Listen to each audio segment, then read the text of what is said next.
بخاری مسلم کی حدیث ہے، جبریل علیہ السلام نبی کے پاس آئے انسانی شکل میں، اور نبی سے آگے پوچھا اچھا بتائیں قیامت کب آئے گی؟ آپ نے کیا جواب دیا؟ مل مسئول عنہا بأعلم من السائل، ہر سوال کا جواب میرے پاس نہیں ہے۔ فرمایا جس سے پوچھا جا رہا ہے اس کو پوچھنے والے سے زیادہ معلومات نہیں ہے، یعنی نبی نے بتا دیا مجھے پتا ہے کہ تمہیں بھی نہیں پتا ہے کہ کب آئے گی، مجھے بھی نہیں پتا ہے اور تمہیں بھی نہیں پتا ہے۔ پھر جبریل نے کہا کہ یا رسول اللہ علامتیں بتائیں قیامت کی، یہ تو نہیں پتا کب آئے گی، کچھ علامتیں تو ہوں گی، آپ نے علامتیں بتائی ہیں۔ ہماری مسلم کی حدیث ہے، جبریل علیہ السلام نبی کے پاس آئے انسانی شکل میں، اور نبی سے آگے پوچھا اچھا بتائیں قیامت کب آئے گی؟ آپ نے کیا جواب دیا؟ مل مسئول عنہا بأعلم من السائل، ہر سوال کا جواب میرے پاس نہیں ہے۔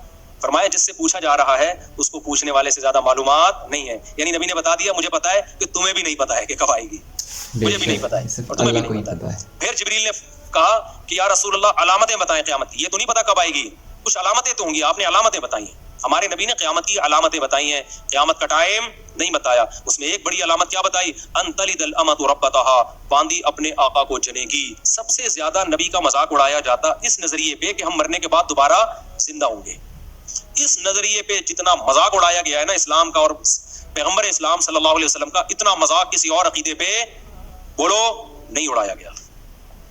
اس لیے قرآن اس کو بہت زیادہ فوکس کرتا ہے۔ قرآن کہتا ہے جو اس آسمانوں اور زمین کو اور اتنی خوبصورت کائنات کو پہلی مرتبہ بنا سکتا ہے، جو تم نے مان لیا کہ پہلی مرتبہ تو بنے ہیں نا، تو دوبارہ کیوں نہیں بنا سکتا بھائی؟ بے شک اللہ تو کا۔ پھر وہ اسی مذاق میں نا نبی سے آ کے کہا کرتے تھے اچھا کب ہوگا، یہ ٹائم تو بتائیں، یہ دوبارہ زندگی ہمیں کب ملے گی، قیامت کب آئے گی، وہ عذاب کب ہوگا؟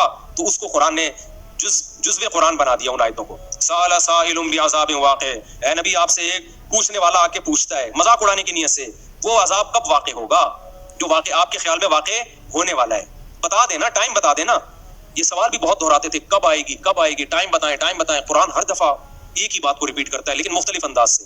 تیسرا حکم جو اللہ نے بہت زیادہ قرآن میں بیان کیا ہے، ہر رکوع میں ہر پارے میں بار بار، میں یہ اس لیے تین احکام کو بار بار کر رہا ہوں کہ انہی تینوں کو چھوڑا ہوا ہے ہم، اور میں اسی تینوں پہ بہت زیادہ اسی وجہ سے بیان کرتا ہوں کہ قرآن کے بیسک ٹاپکس ہیں۔ وہ تیسرا کیا؟ مرنے کے بعد ختم نہیں ہوگا میرے بھائی۔ مرنے کے بعد تمہیں نظر آتا ہے کیڑے کھا کے ختم کر دیتے ہیں، یہ تمہاری باڈی ختم ہوتی ہے، تم ختم بولو نہیں ہوتے، تم فنش نہیں ہوتے، روح باقی رہتی ہے، جس کو عذاب بھی ہوتا ہے ثواب بھی۔ اور میدان حشر میں دوبارہ ایک جسم ملے گا تمہیں، ہمیشہ کے لیے انسان فنا ہونے کے لیے نہیں آیا، موت کے بعد زندگی ہے جس میں اچھوں کو اچھے کا حساب ملے گا، بدلہ ملے گا، بروں کو برائی کی سزا ملے گی۔ یہ چیز بھی سائنسدان نہیں مانتے۔ یہ تین چیزیں ایسی ہیں جن کو لبرل لوگ نہیں مانتے۔ کوئی کہتا ہے خدا نہیں ہے، اللہ کہتے ہے، کوئی کہتا ہے لیکن اس کے ساتھ اوروں کو شریک کر لیتے ہیں جو مذہبی لوگ ہیں، اللہ کہتے ہیں نہ اس کے ساتھ کوئی شریک نہیں ہے، صرف وہ۔ تیسرا تمہیں تمہارے اعمال کا حساب دینا پڑے گا۔ تو یہ تین باتیں جب نبی کیا کرتے تھے نا تو مشرک ان میں سے ایک بات کو مانتے تھے، اور جو ملحد ہیں وہ ایک بھی نہیں مانتے تھے۔ جو اس دور میں ملحد تھے، ایتھیسٹ تھے، وہ کہتے تھے کوئی خدا ہے ہی نہیں۔ استغفر ان اللہ۔ ہی الا حیاتنا دنیا نموت ونحیا وما یہلکنا الا الدہر، کچھ بھی نہیں ہے بھائی، ہم پیدا ہوتے ہیں مر جاتے ہیں، یہ زمانے کے تصرفات ہیں، یہ نیچرل ہے۔ یہ کیا ہے؟ سب یہ نیچرل پروسیس ہے۔ جیسے بیج زمین میں ڈالو، پودا اگے گا، پھل اگے گا، آم اتلیں گے، نیچرل ہے نا، کرنے ورنے والا کوئی بھی بولو نہیں ہے۔ استغفر اللہ۔ یہ سب آٹومیٹکلی ہو رہا ہے، مر گئے، کھاؤ پیو موج مستی۔ آج بھی بہت سے لوگ، زیادہ تر تو آج دنیا میں اسی طرح کے لوگ ہیں، حتیٰ کہ ہندو نام کے ہندو ہیں، سوچ ان کی بھی، وہ ہندوؤں کا بھی ساتھ جنم مرم والا گیا۔ وہ ایک ہندو پنڈت نے کسی نے کہا نا کہ کوئی برا کام کر رہا تھا تو ہندو پنڈت نے اس سے کہا کہ تو اگلے جنم میں گدھا بن جائے گا۔ اس نے کہا پچھلے جنم میں گدھا تھا، اس جنم میں کیا بناؤں؟ کچھ اچھے کام کیے تو میں انسان بن گیا ہوں، تو اب میں دوبارہ کیا بن جاؤں گا؟ گدھا۔ تو پھر میں کچھ اچھے کر لوں گا، پھر انسان بن جاؤں گا۔ خیر یہ ان کا عقیدہ ہے، ہمیں اس سے کیا لینا دینا۔ تو ان کا یہ کہ ساتھ جنم ہوتے ہیں، لیکن اب دنیا میں لوگ اس کو، کیونکہ کسی مستند کتاب سے ثابت نہیں ہے وہ، تو جو ملحد تھے وہ کہتے تھے ان ہی الا حیاتنا الدنیا، صرف ایک دنیا کی زندگی ہے، مرتے ہیں پیدا ہوتے ہیں، زمانے کے تصرفات ہیں اور کچھ بھی نہیں ہے۔ ان پہ قرآن نے رد کیا۔ اوحا ربک الی النحل، اللہ کہتے ہیں نیچر نے اتنی حسین ہے کہ ایک شہد کی مکھی، ملکہ مکھی، مزدور مکھیاں پورے ایک گیدرنگ کے ساتھ جاتی ہیں، چھتا تیار کرتی ہیں، اور فصل کی سبول ربی کی ذلولا، قرآن ایک چیز کو ہائی لائٹ کرتا ہے شہد کی مکھی کی، اتنے لمبے لمبے راستے ٹریول کر کے دوبارہ اسی چھتے میں آتی ہیں، ایسی خوبصورت مینجمنٹ کے بعد اور محنت کے بعد اتنا خوبصورت شہد نکالتی ہیں جس کا ذائقہ اتنا مزیدار، اور اس میں کیسی شفا رکھی ہوئی ہے۔ میٹھی چیزیں اکثر صحت کے لیے نقصان دہ ہیں، شہد صحت کے لیے انتہائی فائدہ مند ہے. اللہ کہتے ہیں یہ فطرت کی بیوٹی نہیں ہے, یہ اس خدا کی کمال ہے جس نے اس فطرت میں حسن ڈالا ہے. حسن آٹومیٹیکلی نہیں آتا. کبھی دیکھا دلہن بیٹھے بیٹھے تیار ہو گئی, بیوٹی پارلر جائے گی 2 گھنٹے ڈسٹمپر کے ڈبے خالی ہوں گے. تو یہ ٹاپک قرآن نے بہت زیادہ بیان کیا ہے کہ اگر یہ آٹومیٹیکلی ہوتا. آج میں جو سورہ فرقان ہے نا, سورہ فرقان پڑھ رہا تھا, هو الذی خلق من الماء بشرا فجعله نسبا وصهرا. یہ آیت مجھے بڑی پیاری لگتی ہے, بڑا مزہ آتا ہے اس کو پڑھنے میں. سورہ فرقان پڑھا کرو, بہت مزہ آئے گا. تبارک الذی نزل الفرقان علی عبدہ لیکون للعالمین نذیرا. ایسے انداز سے شروع ہوتی ہے نا, ایسا انداز ہے شروع میں انسان کو ہلا دیتی ہے. بہت برکت والی ہے وہ ذات جس نے اپنے ایک بندے پر الفرقان, حق اور باطل میں دودھ کا دودھ اور پانی کی طرح فرق کرنے والی کتاب پیدا کی ہے. کانسیپٹ کو کلیئر کرنے والی کتاب پیدا کی, الفرقان. لیکون للعالمین نذیرا, تاکہ وہ ایک یتیم پیغمبر, یتیم محمد صلی اللہ علیہ وسلم سارے جہانوں کے سارے انسانوں کو اللہ کے خوف اور اللہ کے عذاب سے ڈرا دے. کیا ڈرائے؟ کہ تم سب آزاد نہیں ہو, تم میں ہر شخص سے اپنے اعمال کا حساب دینا پڑے گا. اس پیغام کو لے کے محمد صلی اللہ علیہ وسلم مکہ میں آئے اور ایک یتیم پہ اللہ کہتے ہیں ہم نے قرآن اس لیے نازل کیا تاکہ یہ یتیم ساری دنیا کے سارے انسانوں کو بتا دے کہ مرنے کے بعد ختم نہیں ہونا, مرنے کے بعد حساب و کتاب دینا ہے. کیا جلال ہے یار اس ایک آیت میں. اور نازل کب ہو رہی ہے؟ مکہ میں, جب 4 آدمی بھی مسلمان نہیں ہوئے تھے. اور ایسے یتیم پہ نازل ہو رہی ہے جو نہ لکھنا جانتے اور نہ پڑھنا جانتے. کیا کانفیڈنس ہے یار, کیا کانفیڈنس ہے. اگر کوئی اس وقت ہوتا وہ کہتا بھائی تمام جہان آپ, ایک مکہ میں یتیم, کوئی جانتا آپ کو ہے نہیں, قافلے یہاں سے نہیں گزرتے, نہ پانی ہے نہ گھاس ہے, اور بات کیا کر رہے ہو ساری دنیا کے سارے انسان. اللہ کہتے ہیں وہ برکت والی ذات ہے جس نے قرآن کو نازل کیا. اس قرآن کے ذریعے ہی پھیلا دے گا اللہ, اور آج پھیلا دیا نا پوری دنیا میں. دنیا میں کوئی ایک چپا ایسا نہیں ہے جہاں قرآن پڑھا نہ جاتا ہو. دنیا میں سب سے زیادہ نام اللہ کا لیا جاتا ہے. اذانیں دیکھو پوری دنیا میں پھیل چکی ہیں. اللہ اکبر. تو اسی سورہ فرقان میں اللہ کہتا ہے خلق من الماء بشرا. اللہ کہتا ہے تمہیں اللہ کی قدرت سمجھ میں نہیں آتی. ایک غلیظ پانی سے انسان کو بنایا میں نے, اس پانی کو دیکھو, اور بنا کے کیا فجعلہ نسبا وصہرا. اس کو 2 خاندان دے دیے, ددیال ننیال, اور بلوغت کے بعد ایک خاندان دے دیا سسرال. اتنی بڑی عزت دے دی اس کو, خاندانوں میں پیدا کیا. اس کی خوشی پہ ددیال ننیال بھی خوش ہوتا ہے, سسرال بھی خوش ہوتا ہے. اس کے رونے پہ ددیال ننیال بھی روتا ہے اور سسرال بھی روتا ہے. ایک پانی کو اتنی عزت آٹومیٹیکلی اب بولتی بند نہیں مل سکتی.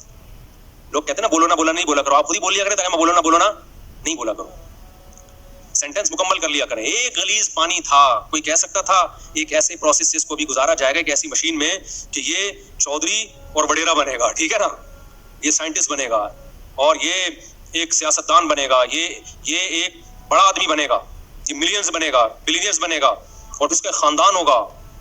اس کو تنگ کرو گے, اس کا باپ بھی آئے گا, ماں بھی آئے گی لڑنے کے لیے, پورا پیچھے خاندان ہوگا. اس کے رونے پہ خاندان روئے گا. پھر اس کا اللہ نے تو 100 سال کا ذکر کیا. میں نے اس آیت کی قدر کرتے ہوئے میں نے کہا جب سسرال اتنی بڑی نعمت ہے تو 4 ہونے چاہیے. میرے اوپر یہ آیت اور زیادہ فٹ آ رہی ہے. کیا خیال ہے بھائی کہ هو الذی خلق من الماء بشرا, اللہ نے ایک غلیظ پانی سے انسان کو پیدا کیا اور اسے نسب بھی دیا, اور 4 عدد نسب ایک دیا, اور سسرال کتنے دے دیے. اس سے پتہ چلتا ہے, اس آیت سے پتہ چلتا ہے کہ خاندان ایک بہت بڑی نعمت ہے, اور نعمت جتنی زیادہ ہو اتنا اچھی ہوتی ہے. پیسہ نعمت ہے یا نہیں ہے؟ تو کبھی کوئی کہتا ہے زیادہ پیسہ ایکچولی میں خرچ کہاں کروں گا, ایکچولی مینیج کرنا مشکل ہے. ابے لے آ, بعد میں دیکھیں گے کیا مینیج کرنا ہے اس کو. تو اولاد بھی نعمت ہے. یہب لمن یشاء اناثا, اللہ کہتے ہیں گفٹ کرتا ہوں بیٹے بیٹیاں, آنے دے, آنے کے بعد کرنا ہے کہ کرنا کیا ہے ان کا, آنے میں نہیں روکنا ان کو کہ گفٹ کم لینے ہم نے, گفٹ تو جتنے زیادہ آ جائیں, اس کے بعد پھر ان کا کرنا کیا ہے. تو بچے پیدا ہونے سے مت روکو, ہونے کے بعد پھر پلاننگ کرو. مسئلہ یہ نہیں ہے بچے جو بگڑتے ہیں نا اس لیے نہیں کہ زیادہ ہے, اس لیے کہ پیدا ہونے کے بعد بھی نہیں سوچ رہے ہوتے ان کو بنانا کیا ہے ہم نے. وہ تو ایک بھی بگڑ جائے گا, پھر تمہارا بچہ پیدا ہوا تم قیامت تک سوچتے رہو گے کرنا کیا ہے اس کو, تو چور بن جائے گا آٹومیٹیکلی, ڈاکو بن جائے گا. تو جو بگڑنا ہوگا تو ایک بھی بگڑے گا. اگر پلاننگ کر کے پیدا کرنے میں پلاننگ نہیں کرو, پیدا تو اللہ کی طرف سے گفٹ ہے, جتنا ہو اچھا ہے, لیکن جو پیدا ہوتے جائے اسی وقت ان کو انسان کا بچہ بنانے کی فکر بولو کرتے چلے جاؤ کہ بگڑے نہیں ہے. ایسا نہیں چرسی میں بیٹھ رہا ہے, ایک بچہ بھی چرسی میں بیٹھے گا تو چرسی بنے گا, 18 بچے بھی اگر بھائی انسانوں میں بیٹھیں گے تو کیا بنیں گے, انسان کے بچے بنیں گے. فیملی پلاننگ والوں نے تو بچے ہی روک دیا نا. تو نسبا وصہرا, قرآن کہتا ہے سسرال والا بنایا, تو سسرال بھی جتنے زیادہ ہوں اتنے کیا ہیں, اور نعمت ہے سسرال. آپ کسی, یہ تو مذاق کرتے رہتے ہیں, مذاق اڑاتے رہتے ہیں سسرال کا, دل بھی چاہتا ہے لیکن اب کیا کریں, مجبور ہے. لیکن ویسے کتنی عزت ہوتی ہے جب آپ کا ان کے گھر رشتہ نہ ہوا ہو, آپ جاؤ, کوئی عزت دیتا ہے. جہاں آپ کی بات ابھی شادی بھی نہیں ہے, صرف رشتہ طے ہو گیا ہے, بھائی دولہا بھائی آئے ہیں, ان کا سموسے کا پوچھو, ایسا نہ برا لگ جائے. آپ کو پتا ہے ادھر اس کو ٹینشن دی, پارسل کدھر کرے گا, یہ بہن پہ جا کے پارسل کرے گا. یہ سسر کو پتا ہوتا ہے داماد کو ذرا سا ٹارچر کیا, میرے سامنے تو کچھ نہیں بولے گا, یہ پارسل کدھر کرے گا, بیٹی پہ جا کے غصہ نکالے گا. کیسی رسپیکٹ مل رہی ہوتی ہے دامادوں کو. کیا خیال ہے بھائی, بیٹھیے آپ آئیے, ورنہ کون گھسنے دیتا ہے یار. اجنبی لڑکی ہوتی تو عزت دار لوگ تھوڑی اس نے دیا, بغیر تو آتے ہیں, آجا بھائی لیٹ کیوں آیا تو, کب سے انتظار کر رہی ہے. بوائے فرینڈ جو ہوگا نا تو اس میں تو ابا آج کل پریشان ہوتے ہیں جن میں غیرت ہی نہیں ہوتی. تو قرآن کیا کہہ رہا ہے بھائی, یہ اس ٹاپک, یہ قرآن کہہ رہا ہے یہ آٹومیٹیکلی یہ ممکن کہ پانی کو اتنی عزت مل جائے, اس کی دنیا میں آنے سے پہلے اس کے خاندانوں کا انتظام ہو جائے, بلوغت کے بعد بھی انتظام ہو. یہ اگر آٹومیٹیکلی ہو رہا ہوتا تو اس کائنات میں اتنی بیوٹی, اتنا حسن نہیں ہوتا اس کائنات. یہی وجہ ہے کہ جو قرآن کے منکر ہیں وہ اس بیوٹی سے محروم, ان کے ہاں نہ سسرال ہوتا ہے نہ دریال ہوتا ہے. ایک ننیال میں ایک عدد اماں رہ گئی ہے بس خالی ان کی, اور اس سے وہ جان چھڑا نہیں سکتے, ورنہ گورے کا بس چلے تو وداؤٹ اماں بچے پیدا ہوں کلوننگ کے ذریعے, ٹیسٹ ٹیوب کے ذریعے, اماں کے رشتے سے بھی کٹا دے, مطلب ریاست کے غلام بن کے رہو, بس اسٹیٹ کے غلام بنو, ٹیکس ٹائم پہ دے دیا کرو. وہ مجبور ہے, اماں سنگل مدر, سارا ان کا نہ ان کے یہاں سسرال ہوتے ہیں, نہ سالے ہوتے ہیں, نہ سالی ہوتی ہیں, نہ کزنیں, نہ سب سیٹ اپ آہستہ آہستہ کیا ہو گیا, ختم. کیوں؟ اللہ کی آیتوں کا انکار کیا تو اللہ نے خاندانوں کی جو محبتیں تھیں وہ چھین کے اس کے بدلے میں ان کو کتے پکڑا دیے اللہ نے. جب ان کتوں سے دل لگاؤ, فرانس میں بھی کتے پالے جاتے ہیں, میرا ویزا ریجیکٹ ہوا اس چکر میں یورپ کا. انہوں نے کہا ہمارا مذاق اڑاتا ہے, میں نے کہا مذاق نہیں اڑا رہا بھائی, آپ تو کتے پالتے ہیں ماشاءاللہ, کتنے اچھے لوگ ہیں آپ لوگ, کتے پالتے ہیں. ہمارے کتوں کا حال دیکھو. ابھی ایک واقعہ سناؤں, کتے پہ بڑا زبردست واقعہ ہے. اتنے کتے ہو گئے نا, اللہ کے ایم سی والوں کو بہت جزائے خیر دے, کچھ رپورٹیں آئی ہیں انہوں نے کتے مارنا شروع کیے. ہوا یہ کہ کل ایک داڑھی والے صاحب آئے, داڑھی ان کی تسبیح ہاتھ میں, یہی ہمارے دوست ہیں, اور ٹوپی ماشاءاللہ بڑا پرنور چہرہ. مجھے کہتے ہیں مفتی صاحب مجھے ایک مسئلہ بتائیں. میں نے کہا کیا ہو گیا؟ کہتے ہیں یار وہ ایک کتا مر رہا تھا اور بالآخر اس نے دم توڑ دیا, تو کے ایم سی کی گاڑی مجھے نظر آئی. میں نے کہا یہ آپ لوگوں نے میں سے کسی نے مارا ہے؟ اس نے کہا ہاں. کہتے ہیں میں نے کہا بہت شکریہ آپ کا, اللہ جزائے خیر دے یار, یہ تو کتے بہت کاٹ رہے تھے انسانوں کو, تو شکر ہے آپ نے کچھ کنٹرول کیا. ایک نقاب میں خاتون ڈرائیونگ کرتے ہوئے نا گاڑی, کہتے ہیں میرے قریب آ کے رکی, انہوں نے میری بات کہتے ہیں سن لی. انہوں نے کہا کہ یہ آپ کہہ رہے ہیں کتا مارنے کے بارے میں؟ جی. میں نے کہا یہ آپ کو خوشی ہوئی ہے کتے کو اس طرح سے مارا گیا اور یہ مر گیا, یعنی زہر وہر کچھ چلا جاؤ؟ جی مجھے خوشی ہوئی ہے. تو آپ نماز بھی پڑھتے ہیں؟ ابھی نماز پڑھنے جا رہے ہیں. جی نماز, دعا بھی مانگیں گے اللہ سے, ذکر اذکار بھی. جی ایک طرف آپ کتے مار رہے ہیں, دوسری طرف نمازیں پڑھ رہے ہیں, مطلب یہ تھا کیا یہ کھلا تضاد نہیں ہے؟ یعنی ایک طرف آپ ٹوپی پہن کے داڑھی پہن کے اتنے اچھے کام بھی کر رہے ہو, اور دوسری طرف مخلوق پر کتوں کے ساتھ یہ ظلم, یعنی عجیب اسلام ہے آپ کا. ادھر کتے بھی مار رہے ہو, ادھر اللہ کی عبادت بھی. کہتے میں نے اس خاتون سے کہا, کل کا واقعہ, کہتے میں نے اس خاتون سے کہا کہ دیکھیں یہ کتے انسانوں کو کاٹتے ہیں. خاتون فوراً کہتی ہے کیا سارے کتے کاٹتے ہیں؟ میں نے کہا نہیں, کتے پہ لکھا ہوتا ہے کہ یہ کاٹے گا, اور یہ والا کاٹنے کے لیے, اور یہ کسی کو کچھ بھی نہیں کہے. وہ بیچارے اتنے کنفیوز ہوئے اس خاتون کی نصیحت سے, میرے پاس آئے کہ یار مصعب میں نے کوئی ظلم ہو گیا. میں نے اس کو اپریشیٹ کر دیا کہ میں نے کہا کے ایم سی والوں نے پہلی دفعہ کوئی خاندانی انسانوں کے بجائے فوکس کس کو کرنا شروع کر دیا انہوں نے. ایک بہت گڈ نیوز ہے. پہلے تو جو گٹر کے ڈھکن, یہ کے ایم سی کی ذمہ داری ہے نا, گٹر کے ڈھکن میں کتنے مرد ہلاک ہو گئے ہیں وداؤٹ ڈھکن کے لوگ, تو یہ سب کے ایم سی کے کھاتے میں جا رہے ہیں نا. اور جو بجلی کے کھمبوں سے لوگ, بجلی کے کھمبے کراچی میں گلے ملتے ہیں آ کے, خود چپک چپک کے بندے مارتے ہیں بارشوں کے موسم میں, تو یہ بندے کون مار رہا ہے؟ تو کے ایم سی کے کھاتے میں جا رہے ہیں. اللہ کا کتنا فضل ہو گیا, اب انسانوں کو چھوڑ کر کے ایم سی نے کس کو فوکس کرنا شروع کر دیا؟ کتوں کو. تو گڈ نیوز ہے بھائی. اس سے زیادہ مجھے خوشی اس پہ ہوئی ہے, اتنے کتے یار, آپ کی سوچ ہوگی ساری جو اینیمل لورز اور این جی اوز ہیں وہ آ کے وہ رکاوٹ بنتی ہیں. خیر بات کو جلدی سے سمیٹیں, نماز کا ٹائم ہونے والا ہے. تو اللہ میاں نے اس نظریے پہ بھی قرآن میں بہت رد کیا کہ اس کائنات میں نیچر میں جو بیوٹی ہے آٹومیٹیکلی نہیں ہے. دوسرا نظریہ شرک کا, جو اللہ کو مانتے ہیں وہ اللہ کے علاوہ بھی بہت سو کو مانتے ہیں. ہندو دیکھو نا کتنے کتنے بھگوان ان کے, تو قرآن نے کہا اللہ کا مطلب کیا ہے, صرف ایک, کسی مزار پہ کسی قبر سے نہیں مانگنا, کسی بزرگ سے نہیں مانگنا. انتم الفقراء الی اللہ, تو ہم سب کے سب اللہ کے در کے محتاج, حاجت روائی مشکل کشائی اللہ کے سوا کوئی نہیں کرے گا. اور تیسرا قرآن نے جس چیز کو فوکس کیا, جس کا اس آیت میں تذکرہ ہے کہ موت کے بعد حساب و کتاب ہے, تو یہ جو آیت میں نے پڑھی ہے نا, ہوا یہ تھا تینوں پہ مذاق اڑتا تھا نبی صلی اللہ علیہ وسلم کا, لیکن سب سے زیادہ مذاق پتہ ہے کس عقیدے پہ اڑایا جاتا تھا؟ خدا کے انکار یا خدا کی توحید پہ نہیں, سب سے زیادہ نبی کا مذاق اڑایا جاتا اس نظریے پہ کہ ہم مرنے کے بعد دوبارہ زندہ ہوں گے. جب ان کی بات ہوتی نا کہ صرف ایک اللہ ہے تو وہ طنز کرتے تھے, استہزاء بہت زیادہ نہیں کرتے تھے. وہ جب ان کو کہا جاتا کائنات کو بنانے والا کوئی ہے, نظریاتی اختلاف کرتے تھے, اس پہ استہزاء نہیں کرتے تھے بہت زیادہ. لیکن جب یہ کہا جاتا موت کے بعد زندگی ہے, اس پہ بہت مذاق اڑایا مشرکین نے. سورہ یاسین ہے نا, قرآن کہتا ہے مشرک بوسیدہ ہڈی لے کر آیا قبر کی پرانی, کہنے لگا میں یحیی العظام وہی رمیم, بھائی یہ ہڈی سڑ گئی, کیڑے کھا گئے, یہ زندہ ہوگی. ہی ہاتا لما توعدون, دوسرے مقام پر ہے اے لوگو یہ پیغمبر جو تم سے وعدہ کر رہا ہے نا موت کے بعد زندگی, ہی ہاتا, یہ عقل سے بہت کیا ہے, ہی ہاتا ہم کہتے ہیں بھائی یہ بالکل فضول بات ہے, معاذ اللہ, بالکل کھوپڑی میں آنے والی نہیں ہے. ہم مر کے سڑے کیوں, زندہ کرنا ہوتا باڈی اللہ سلامت کیوں نہیں رکھتا؟ سڑ گئے، درندے کھا گئے، کھاد بن گئے، نالوں میں بہہ گئے، جلا دیا، اب کیا زندگی ہے؟ اس نظریے پہ جتنا مذاق اڑایا گیا ہے نا اسلام کا اور پیغمبر اسلام صلی اللہ علیہ وسلم کا، اتنا مذاق کسی اور عقیدے پہ بولو نہیں اڑایا گیا.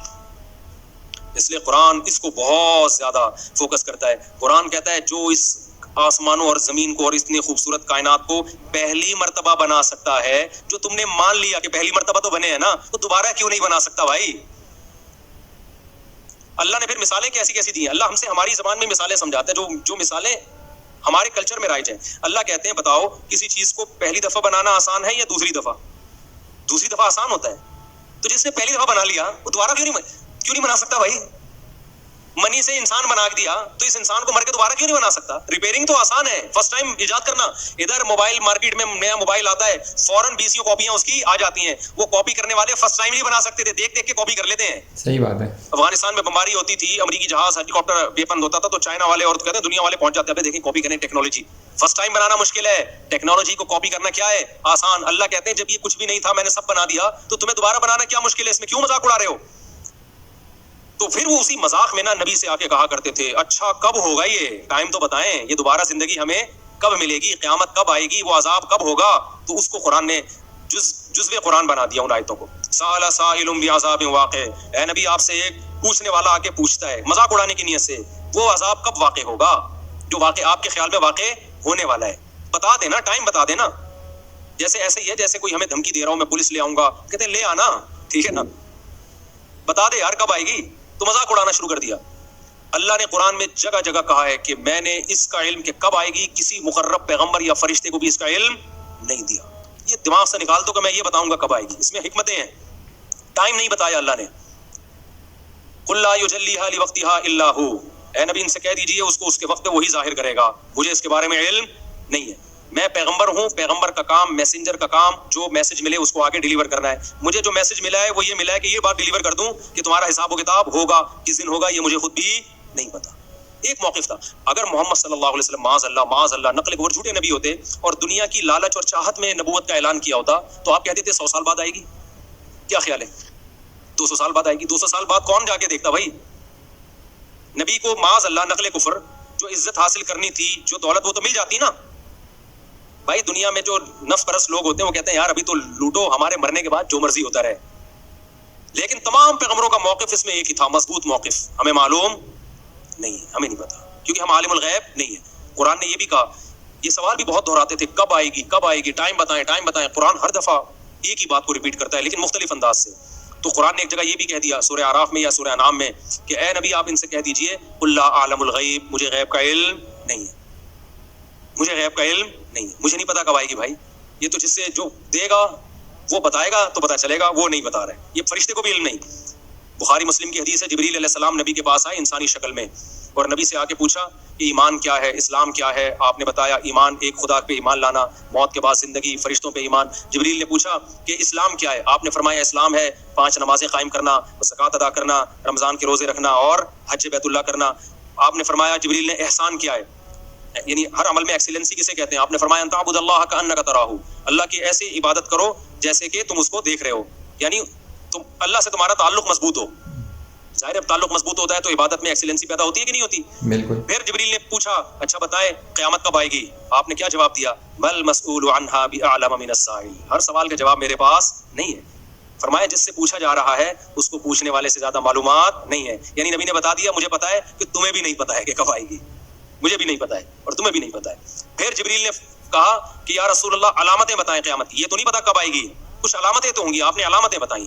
ہمارے نبی نے قیامت کی علامتیں بتائی ہیں، قیامت کا ٹائم نہیں بتایا. اس میں ایک بڑی علامت کیا بتائی؟ ان تلد الامۃ ربتہا، باندی اپنے آقا کو جنے گی. کیا مطلب؟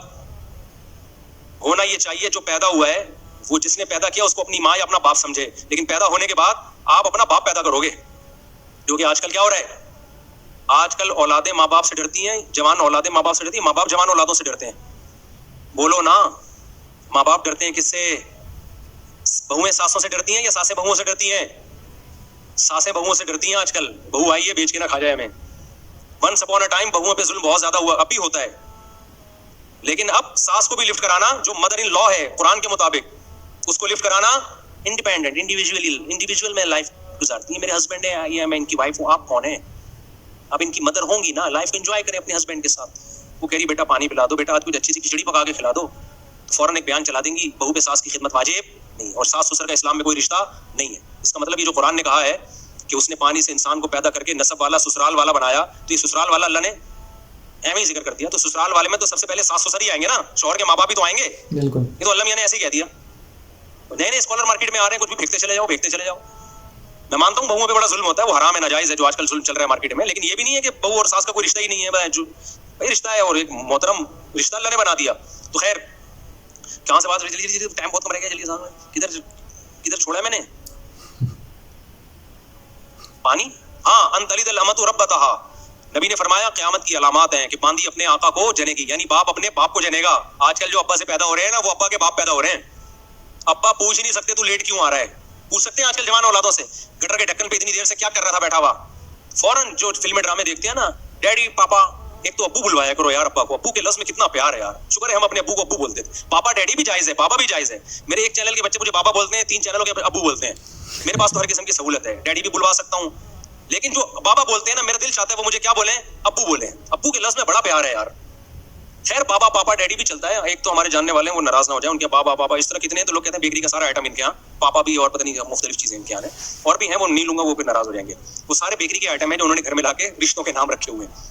تو ابو کا لفظ میں کیا ہے, امی کے لفظ میں کیا ہے, پیار ہے بہت. امی ابو کتنا پیارا لفظ لگتا ہے, سارے چیزیں گوروں کی. ڈیڈ, جب ڈیڈ بولو گے نا تو بولے گا oh dad what are you doing, صحیح ہے نا, وہ پھر پوری انگلش لے گا, آدھی نہیں لے گا وہ.